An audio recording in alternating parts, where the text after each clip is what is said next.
নমস্কার, স্পোর্টস 24 আপনাদের সঙ্গে রয়েছি আমি পায়েল। আর শুরুতেই নজর রাখবো ফুটবলের খবরে। নজর আমাদের বিশেষ সেগমেন্ট গোল কিকে।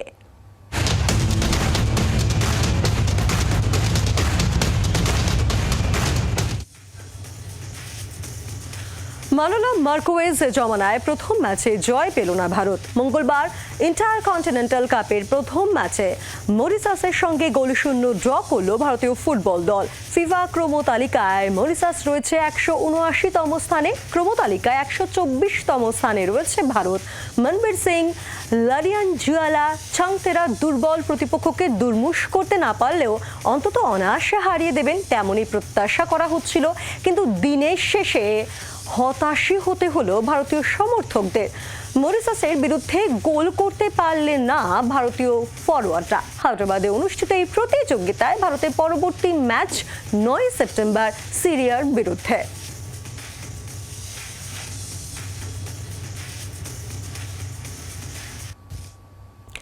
লেফট ব্যাক শুভাশিস বসুর পারফরমেন্স নিয়ে উঠছে প্রশ্ন।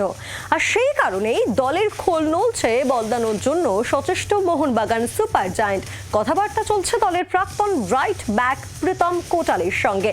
ইতিমধ্যেই ক্লাবের তরফ থেকে ছেড়ে দেওয়া হয়েছে দীপক টাঙ্গারিকে। সেক্ষেত্রে দীপক কেরল ব্লাস্টার্সে যোগ দিলে প্রীতম কোটাল সবুজ মেরুন জার্সি গায়ে আসন্ন আইএসএল এ খেলতে পারেন বলেই ময়দান সূত্রে খবর।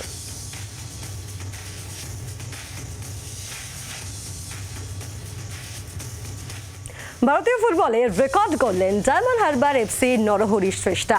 আই লিগের তৃতীয় ডিভিশনে গাজিয়াবাদ সিটির বিরুদ্ধে ম্যাচ শুরুর 10 সেকেন্ডের মধ্যে গোল করেন ডায়মন্ড হারবার এফসি নরহরি শ্রেষ্ঠা। ভারতীয় ফুটবলে এটাই দ্রুততম গোল। এর আগেই রেকর্ড ছিল আইএম বিজয়ন ও ডেভিড উইলিয়ামসের দখলে। দুজনেই ম্যাচ শুরু হওয়ার 12 সেকেন্ডের মধ্যে গোল করেছিলেন।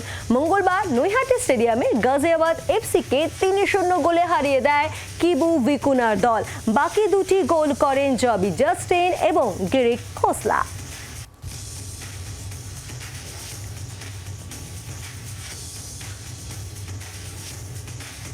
আন্তর্জাতিক ফুটবল থেকে অবসর ঘোষণা করলেন উরুগুয়ের তারকা ফুটবলার লুইস সুয়ারেজ।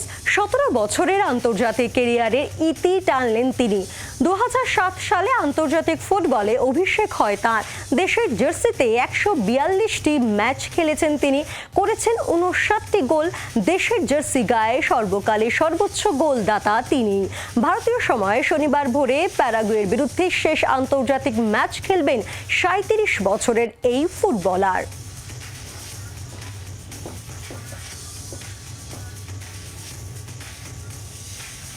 আর এবার নজর রাখবো খেলার অন্যান্য খবর জানতে ম্যাচ কর্নারে।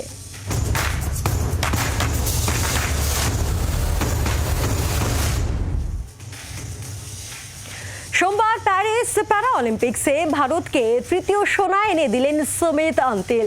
অবনীল লেখারা এবং নীতিশ কুমারের পর জ্যাভলিন থ্রোয়ে সোনা জেতেন সুমিত।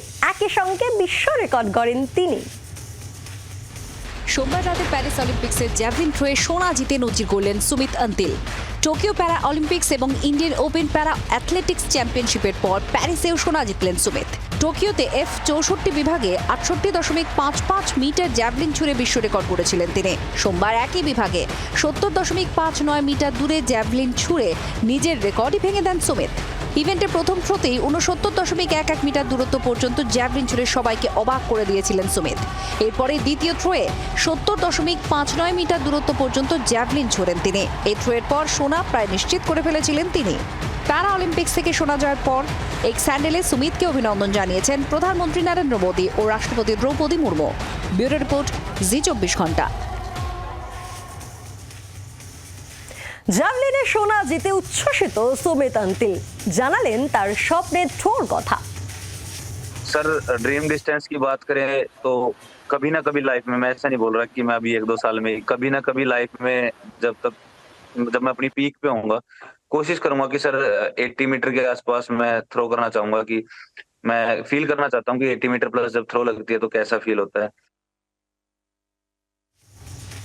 প্যারিস প্যারা অলিম্পিক্সে ভারতীয় অ্যাথলিটদের জয় জয়কার। প্রতিদিনই পদক জিতে দেশকে গর্বিত করছে তারা। আর এবার এক নজরে দেখে নেব কোন ইভেন্টে কোন পদক জিতলেন তারা। প্যারিস প্যারা অলিম্পিক্সে ব্যাডমিন্টনের 4টি পদক এলো ভারতের ঝুলিতে। রূপো জিতলেন ভারতের শাটলার তুলসীমতি। ফাইনাল রাউন্ডে চীনের শাটলার জিয়া ইয়াং এর কাছে হেরে যাওয়ার ফলে রূপো জেতেন তিনি। আরেক ফাইনালে ফ্রান্সের প্রতিপক্ষের কাছে হেরে রূপো জেতেন সুহাস জাথিরাজ। অন্যদিকে ব্যাডমিন্টনে ব্রোঞ্জ জিতলেন ভারতের মনীষা রামাদাস। ডেনমার্কের প্রতিপক্ষকে হারিয়ে পদক জিতলেন তিনি। এদিকে ইন্দোনেশিয়ার প্রতিপক্ষকে হারিয়ে ব্রোঞ্জ জিতে নিলেন ভারতের নিত্যাশ্রী সিভান। 21-14, 21-6 ফলে প্রতিপক্ষকে হারিয়ে ব্রোঞ্জ জিতে যান তিনি। প্যারাঅলিম্পিক্সে তীরন্দাজির মিক্সড কম্পাউন্ড ইভেন্টে ব্রোঞ্জ জিতল শীতল দেবী এবং রাকেশ কুমার জুটি। হাড্ডাহাড্ডি ম্যাচে ইতালির জুটিকে 156-155 ফলে হারিয়ে ব্রোঞ্জ জিতে নেয় ভারতীয় জুটি। পিছিয়ে পড়েও ম্যাচ জিতে নেন শীতলরা। অবশ্য ব্রোঞ্জ জয়ের আগেই ব্যক্তিগত ইভেন্টে শীতলের পারফরমেন্স নজর কেড়েছিল সবার। তার ছোড়া তীর একেবারে বোর্ডের মাঝখানে গিয়ে লাগে। এই ছবি মুহূর্তে ভাইরাল হয়ে যায়। সোমবার প্যারিস প্যারাঅলিম্পিক্সে ডিসকাস থ্রোয়ে রূপো জিতলেন ভারতের যোগেশ কাঠুনিয়া। 42.22 মিটার পর্যন্ত ডিসকাস ছুঁড়ে রূপো জিতে নেন যোগেশ। টোকিও প্যারাঅলিম্পিক্সেও রূপো জিতেছিলেন যোগেশ। ব্যুরো রিপোর্ট, জি 24 ঘন্টা। প্যারিস প্যারা অলিম্পিক্সে পদক জয়ীদের ফোন করে শুভেচ্ছা জানান প্রধানমন্ত্রী নরেন্দ্র মোদী। कैसे हैं सर? मैं वैसे ही हूँ। आप लोगों के विजय पताका का समाचार हम लोगों को नए हौसला बुलंद करा देते हैं। सर कौन बोल रहे हैं मेरे साथ अभी? सर मैं योगेश कथुनिया बोल रहा हूँ। और योगेश कैसे हो? मैं एकदम बढ़िया सर। और वापिस से माँ का क्या हाल है?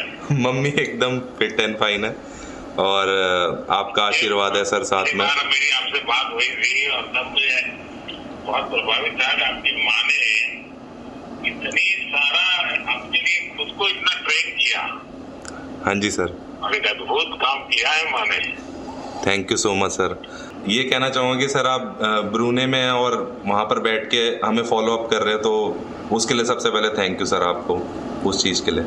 ऐसा है भाई, मैं दुनिया में कहीं पर भी जाऊं, मैं तो हिंदुस्तान को जीता हूँ। Thank you. और हिंदुस्तान का कोई भी व्यक्ति दुनिया में कुछ भी अच्छा करे तो मेरा तार तुरंत जुड़ जाता है। Thank you so much sir इसके लिए। जय माता जी। राकेश, मुझे डांटना है पहले तुम्हें। जी सर जरूर। आपने मुझे प्रॉमिस किया था वेट कम करोगे। मैं देख रहा हूँ तुम्हारा वेट बढ़ रहा है यार। सर बस थोड़ा ये पैरालंपिक की तैयारियों में मैं 3-4 महीने पहले जैसी ट्रेनिंग मतलब प्रैक्टिस तो कर पाया, लेकिन अपने वेट के ऊपर ज़्यादा ध्यान नहीं दे पाया। तो सर अभी इसके बाद मेरा एक टारगेट है कि मैं अपना वेट ज़्यादा ही कम करूँगा सर। जरूरी है भाई, क्योंकि आपने ये ठीक है बड़ी उम्र में आपको चैलेंजेस आई, लेकिन आपने उन चैलेंजेस को सचमुच में बहुत हिम्मत के साथ आपने एक बहुत बड़ा एग्जाम्पल सेट किया है जी। मैं तो कई लोगों को आपका उदाहरण देता रहता हूँ। जय माता दी। तो कैसे हो आप? देखिए माता वैष्णो देवी तुम्हारी कैसी मदद कर रही है। हाँ जी सर, माता रानी का पूरा आशीर्वाद है हमारे को। शीतल, अन्य देश के खिलाड़ी भी तो तुम्हें देख करके हैरान हो जाते हैं, इतनी छोटी आयु और इतनी चुनौतियां, लेकिन इतना बड़ा परफॉर्म कर रही हो। ये सर माता रानी का आशीर्वाद ही है सर, बस कैसे होता है पता नहीं। नहीं, माता रानी के आशीर्वाद के बिना तो कुछ होता ही नहीं है, ये तो है। लेकिन आप भी तो माता रानी के आशीर्वाद के अनुसार उनकी आज्ञा का पालन करते हो ना। हाँ जी सर। चलिए, मेरी बहुत शुभकामनाएं हैं। और राकेश बहुत अच्छे ढंग से आपकी चिंता भी करता है, तो मुझे बहुत अच्छा लगता है। सुमित, नमस्ते। कैसे सर? बहुत बढ़िया है। बताइए क्या खबर है वहाँ का?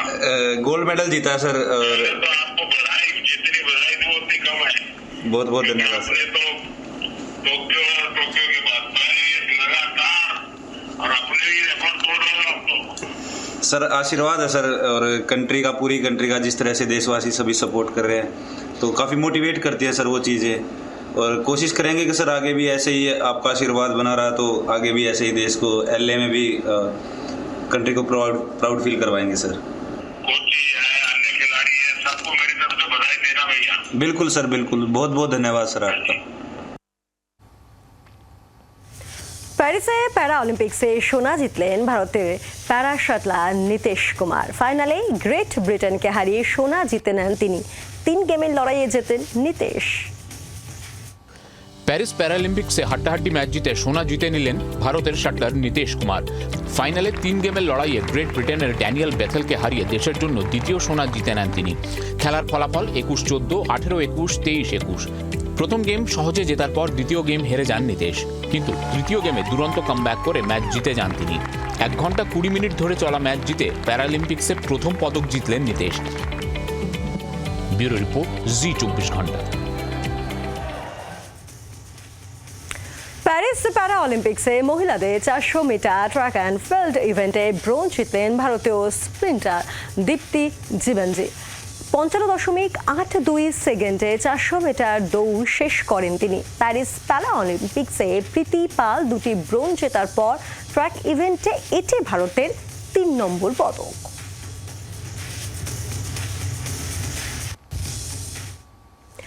গর্ভে সন্তান, গলায় পদক। প্যারিস প্যারা অলিম্পিক্সে নজির গড়লেন ব্রিটেনের মহিলা তীরন্দাজ জোডি গ্রিনহ্যাম। প্যারা অলিম্পিক্সে অন্তঃসত্ত্বা অবস্থায় প্রথম প্যারা অ্যাথলিট হিসেবে পদক জিতলেন তিনি। ইভেন্টের সময় 7 মাসের অন্তঃসত্ত্বা ছিলেন গ্রিনহ্যাম। আরেকটা রাউন্ড বাকি, তারপর মা পদক জিতে যাবে। এখন দুষ্টুমি করো না।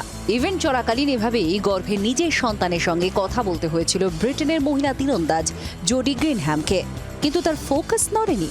প্যারা অলিম্পিক্সে জোড়া পদক জিতে নজির করেছেন গ্রিনহ্যাম। এই প্রথম কোনো অন্তঃসত্ত্বা অ্যাথলেট প্যারা অলিম্পিক্সে পদক জিতলেন। প্রথমে ব্যক্তিগত ইভেন্টে ব্রোঞ্জ জেতেন গ্রিনহ্যাম, তারপর মিক্সড ইভেন্টে সোনা জেতেন 31 বছর বয়সী এই তীরন্দাজ। প্যারা অলিম্পিক্স চলাকালীন 7 মাসের অন্তঃসত্ত্বা ছিলেন গ্রিনহ্যাম, তাই খেলায় কিছু পরিবর্তন আনতে হয়েছিল। শরীরের সামনের দিকটা ভারী হয়ে যাওয়ার ফলে তীর মারার সময় স্টান্সে পরিবর্তন আনতে হয়েছিল গ্রিনহ্যামকে। সন্তানকে জন্ম দিয়েও খেলা চালিয়ে যেতে চান গ্রিনহ্যাম। ব্যুরো রিপোর্ট, জি24 ঘন্টা। ইউএস ওপেন জয়ের দিকে আরও এক ধাপ এগোলেন রোহন বোপান্না। মিক্সড ডাবলস ইভেন্টের সেমিফাইনালে উঠল রোহন বোপান্না আলদিলা সুজিয়াতি জুটি। কোয়ার্টার ফাইনালে অজি চেক প্রজাতন্ত্র জুটিকে হাড্ডাহাড্ডি ম্যাচে হারিয়ে দেয় ভারত ইন্দোনেশিয়ান জুটি। 3 সেটের লড়াইয়ে ফলাফল 7-6, 2-6, 10-7। সেমিফাইনালে মার্কিন জুটির বিরুদ্ধে খেলবেন রোহন বোপান্নারা। ইউএস ওপেনের পুরুষদের ডাবলস থেকে আগেই ছিটকে গিয়েছেন রোহন বোপান্না। তৃতীয় রাউন্ডে হেরেই বেরিয়ে যেতে হয় বোপান্নাদের।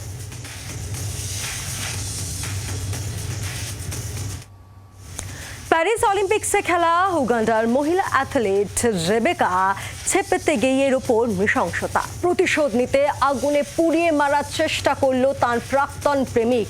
কোনো রকমে বেঁচে ফিরলেও সেই মহিলা তারকা অ্যাথলিটের শরীরের 75% পুড়ে গিয়েছে। অগ্নিদগ্ধ রেবেকা এখন হাসপাতালের আইসিইউতে জীবন মরণের লড়াই লড়ছে। কেনিয়া পুলিশের দাবি, রেবেকার প্রাক্তন প্রেমিক ডিকসন নিদিমা রবিবার তার বাড়িতে আসে। দুজনের মধ্যে বচসা তুঙ্গে উঠলে গাড়ি থেকে পেট্রোল এনে রেবেকার গায়ে ছড়িয়ে আগুন জ্বেলে দেয় তার প্রাক্তন প্রেমিক।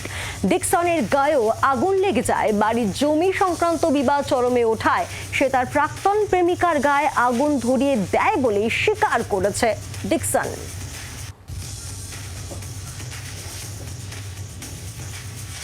খেলার আরো খবর জানাবো একটা ছোট্ট ব্রেকের পর। দেখতে থাকুন স্পোর্টস 24।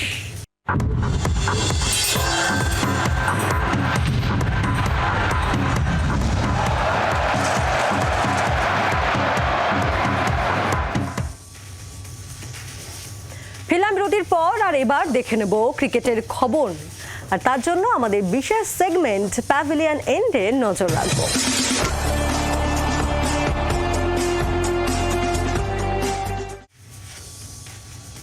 বিশ্ব টেস্ট চ্যাম্পিয়নশিপের ফাইনালের সময়সূচি ঘোষণা করে দিল আইসিসি। 2025-এর জুন মাসে ইংল্যান্ডের লর্ডসে খেলতে নামবে রোহিতের দল। মঙ্গলবার বিশ্ব টেস্ট চ্যাম্পিয়নশিপের ফাইনালের সময়সূচি ঘোষণা করে দিল আইসিসি। টেস্ট চ্যাম্পিয়নশিপ র্যাঙ্কিংয়ে শীর্ষে রয়েছে ভারত, দ্বিতীয় স্থানে আছে অস্ট্রেলিয়া। 2021 সালে প্রথম টেস্ট চ্যাম্পিয়নশিপ ফাইনাল হয়েছিল সাউথহ্যাম্পটনে, 2023-এ ওভালে, 2025-এর ফাইনাল হবে ঐতিহাসিক লর্ডসে। ফাইনাল ম্যাচ শুরু হবে 11ই জুন থেকে, চলবে 15ই জুন পর্যন্ত। 16 তারিখ রাখা হয়েছে রিজার্ভ ডে হিসেবে। গত দুবারই টেস্ট চ্যাম্পিয়নশিপের ফাইনাল হয়েছে ইংল্যান্ডের মাটিতে, এবারও সেই দেশেই আয়োজিত হতে চলেছে ফাইনাল। 2021 সালের ফাইনালে ভারতকে হারিয়ে চ্যাম্পিয়ন হয়েছিল নিউজিল্যান্ড। 2023 সালের ফাইনালে রোহিত শর্মার ভারত হারে অস্ট্রেলিয়ার কাছে। ফাইনালে উঠলে কি ভারত এবার চ্যাম্পিয়নশিপের খরাক কাটাতে পারবে?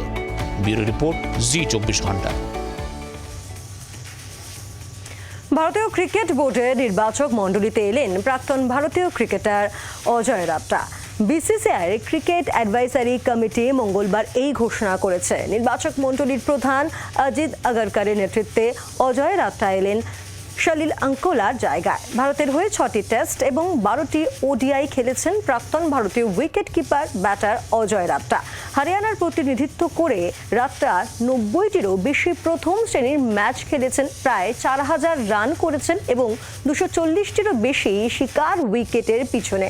রাবটা অসম, পাঞ্জাব এবং উত্তরপ্রদেশের প্রধান কোচ হিসেবেও কাজ করেছেন। তিনি 2023 সালে দক্ষিণ আফ্রিকায় অনুষ্ঠিত ভারতের ওডিআই সিরিজের সময়ও ভারতীয় দলের কোচিং স্টাফের অংশ ছিলেন।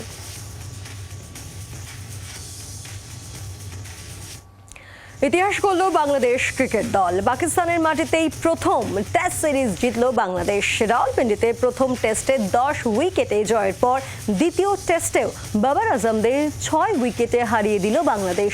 দ্বিতীয় টেস্টে প্রথমে ব্যাট করতে নেমে 274 রান করে পাকিস্তান। পাকিস্তানের ইনিংসের জবাবে 262 রান করে বাংলাদেশ। এরপর দ্বিতীয় ইনিংসে ব্যর্থ হয় পাকিস্তানের ব্যাটিং। কোনো ব্যাটারি রান করতে পারেননি। জয়ের জন্য মাত্র 185 রানের লক্ষ্য দেয় পাকিস্তান। 4 উইকেট হারিয়ে সেই রান তুলে নেয় বাংলাদেশ। এই জয়ের সঙ্গেই সিরিজও জিতে নেয় তারা।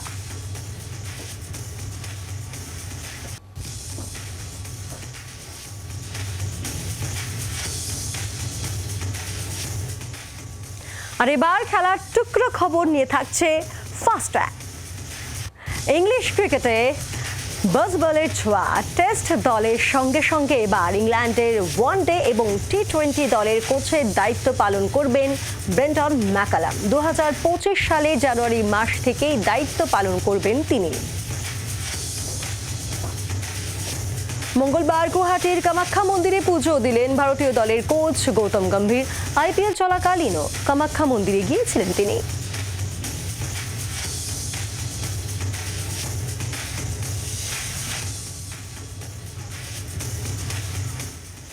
আর এবার নজর রাখবো জেলার খেলার খবরে। বহরমপুরে দীর্ঘতম ওপেন ওয়াটার প্রতিযোগিতায় প্রথম হলেন প্রত্যয় ভট্টাচার্য। 81 কিলোমিটার সাঁতরে প্রথম হন তিনি। 11 ঘন্টা সময় নিয়ে প্রথম হন প্রত্যয়। বহরমপুরে হয়ে গেল বিশ্বের দীর্ঘতম জাতীয় স্তরের ওপেন ওয়াটার সাঁতার প্রতিযোগিতা। রবিবার ভোরে সুতির আহিরন ব্যারেজ ঘাট থেকে সাঁতার শুরু করেন 9 সাঁতারু। গঙ্গাবক্ষে 81 কিলোমিটার সাঁতার কেটে প্রথম হলেন বর্ধমানের প্রত্যয় ভট্টাচার্য। 10 ঘন্টা 55 মিনিট 46 সেকেন্ড সময় নিয়ে প্রথম হয় প্রত্যয়। গত বছরও প্রথম হয়েছিলেন তিনি। দ্বিতীয় হয়েছেন বহরমপুরের তপু সরকার। তৃতীয় হয়েছেন মহারাষ্ট্রের সন্দীপ হাটানকার। এটা দ্বিতীয়বার আমি 81 করলাম, এবার প্রথম হয়েছে। এর আগে দুবার 19 করেছি, সেবারও প্রথমই হয়েছিলাম। আমার এখানে অ্যাকচুয়ালি যেটা ভালো লাগে সেটা হচ্ছে ওভারঅল এক্সপিরিয়েন্সটা। জিয়াগঞ্জ সদর ঘাট থেকে শুরু হওয়া 19 কিলোমিটারের সাঁতার প্রতিযোগিতায় মেয়েদের মধ্যে প্রথম হলেন বিশাখা ধারা। এই ইভেন্টে ছেলেদের মধ্যে প্রথম হয়েছেন গৌরব কাবেরী।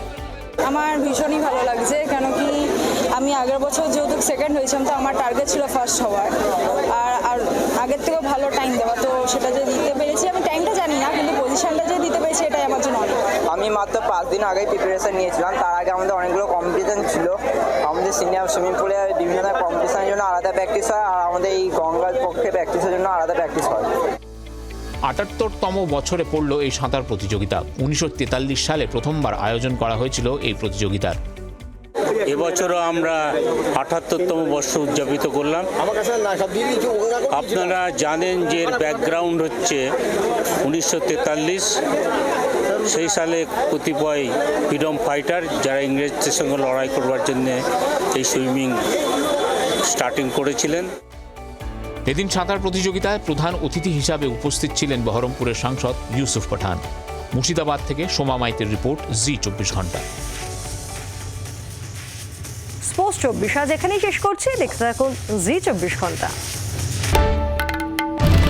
বাংলার আওয়াজ, বাঙালির আবেগ, জি24 ঘন্টা।